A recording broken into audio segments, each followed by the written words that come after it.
गधा और धोबी की कहानी। एक गांव में एक धोबी रहता था। उसके पास एक गधा था। गधा बहुत मेहनती था, इसलिए धोबी उसका बहुत ख्याल रखा करता था। धोबी के घर के पास ही एक संगीतकार का घर था। उसके घर से अक्सर गाने बजाने की आवाजें आया करती थी। गधा जब भी गाना सुनता तो सोचता कि काश वह भी गाना गा पाता। एक रात वह अस्तबल में सो रहा था। तभी उसके कानों में झींगुरों की आवाज पड़ी और उसकी नींद टूट गई। उसने सुना कि झींगुर गाना गा रहे हैं। उनका गाना सुनकर गधा उदास हो गया। उसे उदास देखकर एक झींगुर ने पूछा, गधे भाई, क्या बात है? तुम उदास क्यों नजर आ रहे हो? गधे ने दुखी मन से कहा, तुम सब कितना अच्छा गाते हो। काश मैं भी इसी तरह गा पाता। तुम भी गा सकते हो गधे भाई, कोशिश करके देखो, झींगुर ने कहा। गधा गाना गाने लगा, लेकिन उसकी आवाज बेसुरी थी। वह फिर उदास हो गया और बोला, मेरी आवाज बहुत बेसुरी है, मैं नहीं गा पाऊंगा। तब एक बूढ़े झींगुर ने सलाह दी, तुम्हें अपनी आवाज मधुर करनी है तो कल से ओस पिया करो। देखना, कुछ ही दिनों में तुम हमसे भी ज्यादा सुरीले हो जाओगे। गधे को ये सलाह जंच गई। अगले दिन से उसने खाना पीना छोड़ दिया और ओस पीने लगा। एक दो दिन तक तो धोबी का ध्यान इस तरफ नहीं गया कि गधा खा पी नहीं रहा है। लेकिन कुछ दिनों बाद उसे गधे के अस्तबल में चारा जस का तस पड़ा मिलने लगा और गधा भी कमजोर दिखाई देने लगा, तो उसे चिंता हुई। उसे लगा कि गधा बीमार है, इसलिए खा पी नहीं रहा है।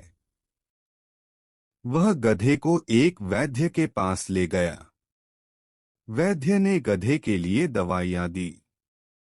धोबी गधे को दवाइयां खिलाने लगा, लेकिन गधे पर कोई असर नहीं हुई। उसने खाना पीना शुरू नहीं किया और वह दिन पर दिन और ज्यादा दुबला पतला और कमजोर होने लगा। धोबी चिंता में पड़ गया कि आखिर उसके गधे को हुआ क्या। गधे का हाल एक मकड़ा देख रहा था। वह सारी स्थिति जानता था। एक दिन वह गधे के पास गया और बोला, गधे भाई, तुम क्यों ओस के भरोसे खाना पीना छोड़कर बैठे हो? इस तरह तुम सुरीले बनो या न बनो, बीमार जरूर हो जाओगे। गधे ने उत्तर दिया, मैं झींगुरों की तरह सुरीला गाना गाना चाहता हूँ मकड़े भाई, इसलिए भूखे प्यासे रहकर ये परेशानी सह रहा हूँ। मकड़े ने उसे समझाते हुए कहा, गधे भाई, मेरी बात ध्यान से सुनो। मैं बहुत अच्छा जाला बना सकता हूँ, लेकिन यदि मैं तुम्हारी तरह बोझ उठाना चाहूँ तो नहीं उठा सकता।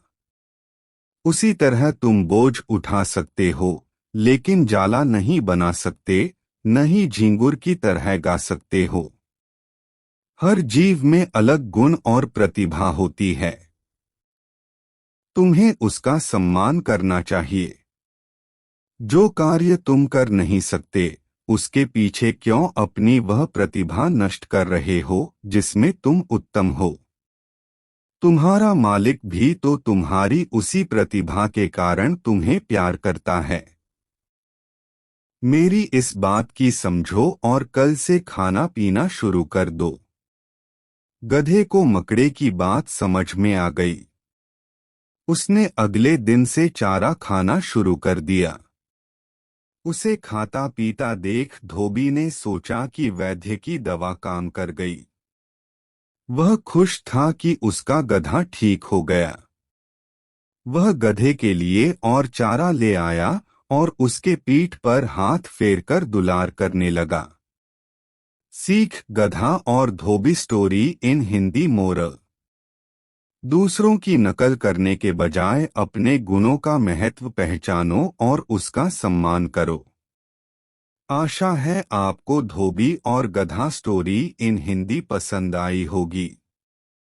ऐसी ही हिंदी मोरल स्टोरीज पढ़ने के लिए हमें सब्सक्राइब अवश्य करें। धन्यवाद।